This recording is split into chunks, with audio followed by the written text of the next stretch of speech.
Yo, what's up sa inyo mga kabarangay? No, good morning sa inyo lahat. No, so ngayon is mag-aayos tayo ng ating motor. No, so maglalagay tayo ng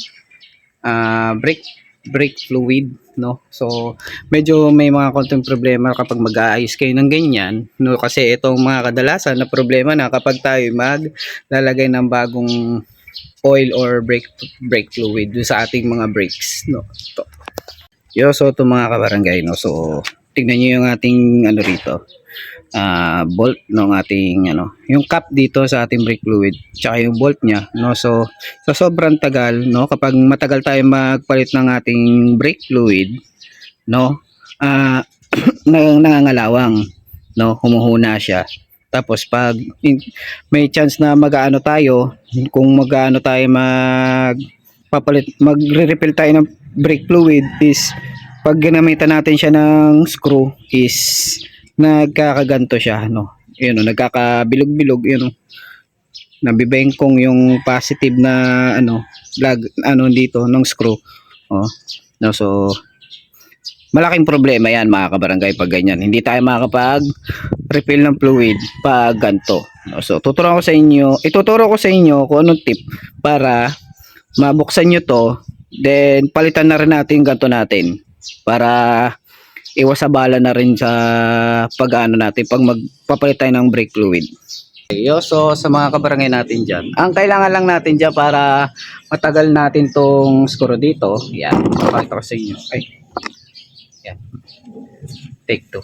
Yo, sa mga kabarangay, no, ito ang gagawin natin dyan kapag magtatanggal tayo ng kalbo na screw o kaya bungi na screw dito sa ating brake fluid, or sa gumagana rin sa ibang mga mga screw na nakakalbo, yung gantong technique, no. So kukunin niyo tong positive na screw, o kaya pwede din namang negative, no, basta swak siya dito at kailangan niyo lang ng martilyo, no. So pupukpukin lang natin siya ng ng ganto, no. Pupukpukin lang natin siya, no.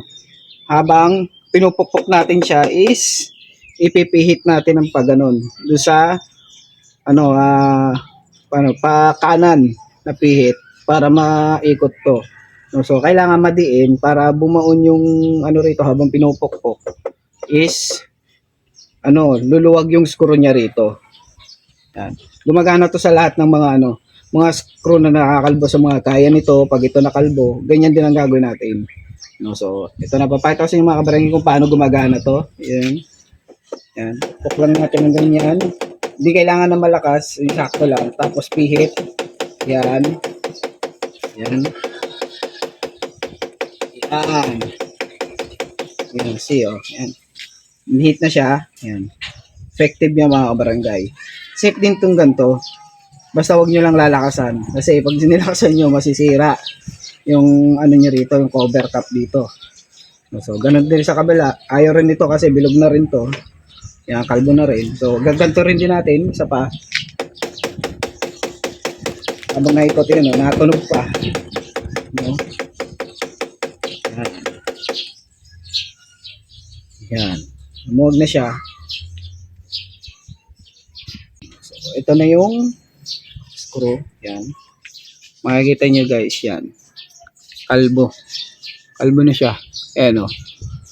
So papalitan natin to, bibili tayo sa shop ng mga screw na gantong size, no. Tapos yun ang ilalagay natin dito para bago na yung screw natin. Yung stainless na kukunin na natin na ganito para hindi nakalawangin.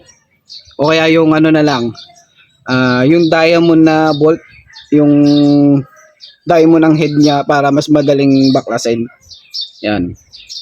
So open na natin tong ating brake fluid cover. Yan. Oh, meron pa siya, no. So kahit yan, kahit meron pa siya, ibig sabihin na hindi siya nababa, no, hindi siya nauubos. Pero dahil may itim na to, kailangan na natin itong palitan, no. So itatapon natin laman ito, buka tayo ng basahan para malinis to.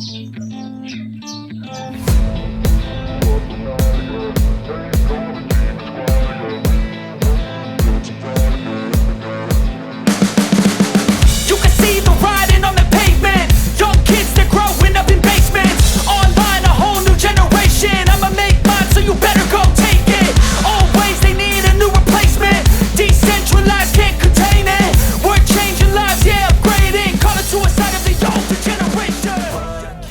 Yan, okay na mga kabarangay, no? Malinis na siya. O, tingnan nyo. Zoom in natin, no? Yan, malinis na siya. No, so, mayroong mga tira-tira pero hindi na rin ano yan. Okay na rin na naman niya, malinis na yan. So, ibabalik na natin to. Itong ano niya, itong bakal dito sa loob. No, so, mamaya lalagyan na natin siya ng fluid. Tapos, ganyan. Tulak. Yan. Tama ba to? Yan. Yan, okay na to. Yan. Tapos lalagyan na natin siya ng fluid. Malinis na siya eh.